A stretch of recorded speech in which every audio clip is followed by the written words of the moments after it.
एक गांव में हरिता नाम की लड़की रहती थी। हरिता एक अमीर घराने से थी। हरिता इंजीनियरिंग पढ़ रही थी, लेकिन टीवी पर बिग बॉस शो शुरू होने के बाद बस उसे ही देखती थी। वो बिग बॉस की बड़ी फैन थी। एक दिन सुबह जब कॉलेज जा रही थी कि तभी विष्णु नाम का आदमी वहां पहुंचा। हरिता, मुझे तुमसे बात करनी है। मुझे तुम बहुत अच्छी लगती हो हरिता। मैं तुमसे शादी करना चाहता हूँ। क्या शादी? तुझे क्या मैं पागल दिख रही हूँ? मैं शादी करूंगी तो केवल बिग बॉस से ही। Big boss? वो कौन है? तुम दोनों एक दूसरे से प्यार करते हो क्या? उसकी आवाज सुने बिना मैं अपने दिन की शुरुआत ही नहीं करती। अच्छा, तो तुम टीवी के बिग बॉस के बारे में बोल रही हो? वो सब झूठ है। बिग बॉस नाम का आदमी कहीं है ही नहीं। वो एक मिमिक्री आर्टिस्ट है। झूठ? मैंने तुम्हारे प्यार को ठुकरा दिया, इसीलिए तुम बकवास कर रहे हो ना? एक दिन शादियों के ब्रोकर हरिता के घर आकर एक रिश्ते के बारे में बात करते हैं। मैं अगर शादी करूंगी तो केवल बिग बॉस से ही करूंगी और किसी से नहीं करूंगी, समझ गए? पैसों के लालच में वो ब्रोकर। ओह अच्छा, बिग बॉस ना, तो वही रिश्ता पक्का कर देते हैं। आप बिग बॉस को जानते हो? अरे उन्हें कौन नहीं जानता। कुछ दिनों पहले मेरे पास आकर कोई अच्छी सी लड़की हो तो बताइए, शादी करनी है करके बोल रहा था। आपसे बढ़कर कोई गुणवान लड़की हो ही नहीं सकती, इसीलिए मैं आपकी शादी बिग बॉस से करवा दूंगा, पक्का। हाँ, ऐसा ही कीजिए, मैं आपको मुंह मांगा रकम दूंगी। एक मिमिक्री आर्टिस्ट के पास जाकर उसने सारी बात बताई। तुमसे बिग बॉस की आवाज में बात करनी होगी, एक लड़की से शादी करनी होगी और सारी जायदाद हड़प लेनी होगी, समझ गए? एक महीने बाद शादी की डेट पक्की हो गई। ये बात जानकर विष्णु हरिता के पास आकर बोला, वो ब्रोकर तुम्हें धोखा दे रहा है हरिता। बिग बॉस नाम का आदमी है ही नहीं, वो एक मिमिक्री आर्टिस्ट है। मेरा विश्वास करो, तुम अपनी जिंदगी बर्बाद मत करो। मैं तुम्हें बहुत प्यार करता हूँ, मुझसे शादी कर लो। बस बहुत हुआ, मैंने शादी से मना कर दिया है, इसीलिए झूठ पे झूठ बोले जा रहे हो। मैं तुम्हारा विश्वास नहीं करती। ठीक है, मैं तुम्हें दिखा दूंगा कि वो आदमी एक ढोंगी है, लेकिन तुम्हें मुझसे शादी करनी होगी। हरिता उसके लिए मान गई। विष्णु उसी दिन एक मिमिक्री प्रोग्राम के बहाने से उस मिमिक्री आर्टिस्ट को बुलवाकर किडनैप कर लेता है। अगले दिन हरिता के पास जाकर, उसे फोन करके यहाँ बुलाओ, एक बार बात करते हैं उससे। हरिता ने उसे फोन किया, लेकिन उसका फोन स्विच ऑफ आ रहा था। लेकिन इधर बिग बॉस शो में उसकी आवाज रोज सुनाई देती थी। एक हफ्ते बाद विष्णु हरिता के पास आया। फोन अभी भी स्विच ऑफ ही आ रहा है ना? उसे मैंने ही छुपा दिया है। अगर वो सचमुच का बिग बॉस होता तो बिग बॉस शो में उसकी आवाज कैसे आती? इसका क्या सबूत है कि वो तुम्हारे पास ही है? विष्णु हरिता को उस झूठे मिमिक्री आर्टिस्ट के पास ले जाता है। उसे देखकर हरिता को विश्वास हो गया कि विष्णु सब सच बोल रहा था। हरिता ने उसे बचाने के लिए विष्णु को धन्यवाद किया और विष्णु से शादी करके एक खुशहाल जिंदगी जीने लगी। गंगू नाम का डॉन अपने घर में कृष्णा जी की मूर्ति के सामने खड़े होकर, हे कान्हा जी, चोरी करने में आप ही हमारी प्रेरणा हो। आप माखन चुराया करते थे, हम मनी पर्स, सोने के जेवर, इन सब के अलावा बहुत सारी चीजें चुराते हैं। लेकिन पता नहीं क्यों ये लोग आपने चोरी की तो आपको नटखट बोलते हैं, लेकिन वही हमने की तो हमें झाड़ू से मारते रहते हैं। लेकिन फिर भी हम लोग चोरी करना नहीं छोड़ने वाले। अरे इस वक्त कौन हो सकता है? कहीं पुलिस तो नहीं आई होगी। बाहर गुल्लू खड़ा था। उसे देखकर अबे गुल्लू, तू जेल से कब रिहा हुआ रे? बस अभी। आ, अंदर आ।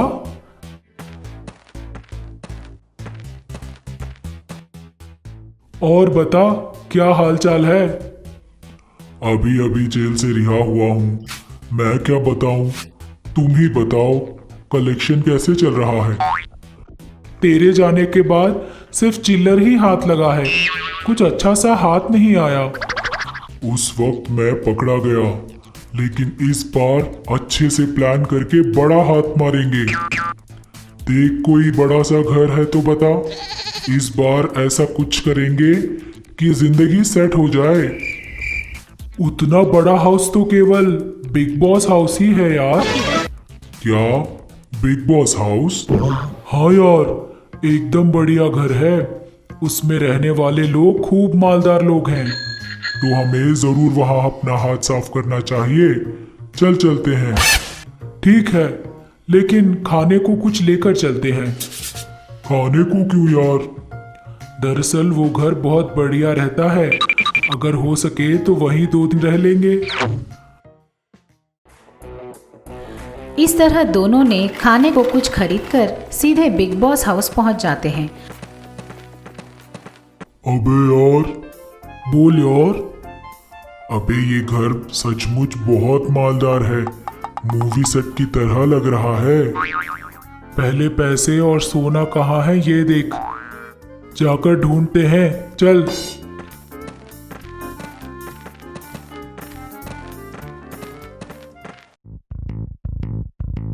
अरे यार, इस सूटकेस को तो देख, कितनी बड़ी है ना। पता नहीं इसमें क्या क्या चीजें होंगी। ऐसा सोचकर दोनों मिलकर उस सूटकेस को खोलकर देखते हैं। उस सूटकेस में फटे हुए कपड़े, चड्डी, बनियान ही थे। उन्हें देखकर इस बड़ी सी सूटकेस को तू ही रख ले, बेकार है ये, चल। एक जगह कैमरा को देखकर गंगू बोला, अबे इस कैमरा को चोरी कर ले क्या? सेकेंड हैंड में बेच देंगे तो थोड़ी बहुत पैसे तो मिल ही जाएंगे। जाते वक्त ले जाएंगे। ऐसा बोलकर दोनों हाउस के स्लीपिंग रूम में पहुंच जाते हैं। वहां सब लोग सोए हुए थे। उनके बिस्तरों के पास के टेबल्स पर उन्होंने ढूंढा, सब नकली जेवर ही मिले। ये देखकर अबे साले, बड़ा घर बोलकर तू इस बिग बॉस हाउस में ले आया, लेकिन यहाँ सब कुछ नकली ही है। चल यहाँ से निकल जाते हैं। कि तभी सारे हाउसमेट्स ने इन दोनों को चारों तरफ से घेर लिया। अरे ओ, कौन हो तुम लोग? देखने से पता नहीं चल रहा, चोर है। क्यों बे, देखने में घर बड़ा है बोलकर बिग बॉस हाउस में ही चोरी करने पहुंच गए? गलती हो गई साहब, हमें जाने दीजिए। अगर तुम्हारी सारी चीजें हमें दे दो तो हम लोग तुम्हें छोड़ देंगे। इस तरह दोनों की सारी चीजें लेकर उन्हें घर से बाहर निकाल देते हैं। ये क्या यार, इन लोगों ने तो चोरों को ही लूट लिया। इनकी परिस्थिति हमसे भी बदतर है।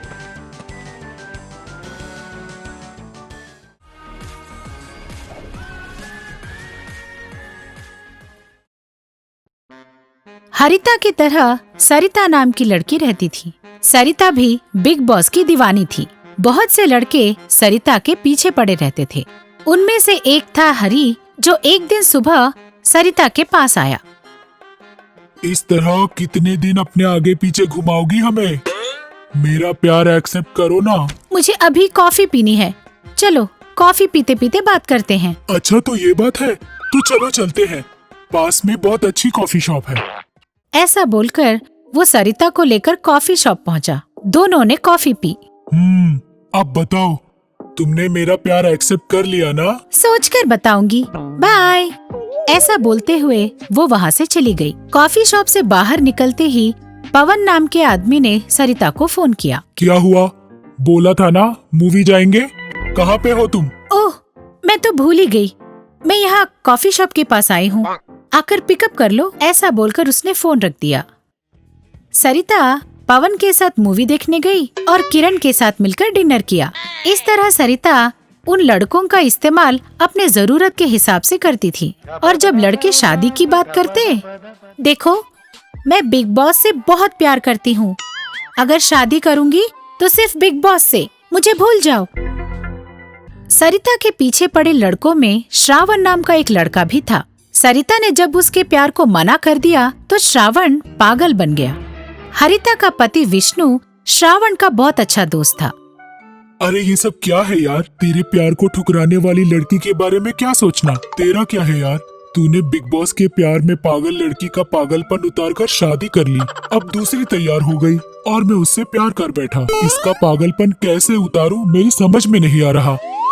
कोई बात नहीं मेरे यार, थोड़ा इंतजार कर, मैं कोई ना कोई रास्ता ढूंढ लूंगा। 2 दिनों बाद सरिता के पास एक पंडित जी आए। बेटा, आप कई दिनों से बिग बॉस से शादी करने की सोच रहे हो ना? और ऊपर से तुमने फेसबुक में कोई पोस्ट भी डाला है, वो शेयर होते होते बिग बॉस तक पहुंच गई है। आपका पोस्ट देखकर बिग बॉस तुमसे शादी करने के लिए तैयार हो गए हैं। क्या सच में? तो फिर जल्दी जल्दी शादी करवाइए ना। ठीक है बेटा। शादी का दिन आ ही गया। सरिता दुल्हन बनकर जब शादी के मंडप पर पहुंची तो वहां देखकर वो दंग रह गई। शादी के मंडप में वो 3 लड़के बैठे हुए थे जिन्हें सरिता ने उल्लू बनाया था। मुझे मना करके अब तू बिग बॉस से शादी करने चली है? चुपचाप मुझसे शादी कर लो, वरना जिंदगी भर कुंवारी रह जाओगी। इस तरह एक के बाद एक तीनों ने उसे वार्निंग दी। सरिता को समझ में नहीं आ रहा था कि वो क्या करे। एक हो तो शादी कर सकती हूँ, लेकिन 3 लोगों से कैसे करूँ? जब तीनों लोगों के साथ घूम रही थी तब तुझे ऐसा नहीं लगा? मैं मानती हूँ मेरी गलती है, लेकिन अब मेरी शादी बिग बॉस से होने वाली है। प्लीज इस शादी को मत रोकिए। हम वो सब नहीं जानते। करना है तो हम तीनों में से किसी से शादी करो, वरना हमारे दिखाए हुए चौथे लड़के से करो। कौन है वो लड़का? सरिता ने पूछा। तब उन तीनों ने श्रावण को दिखाया।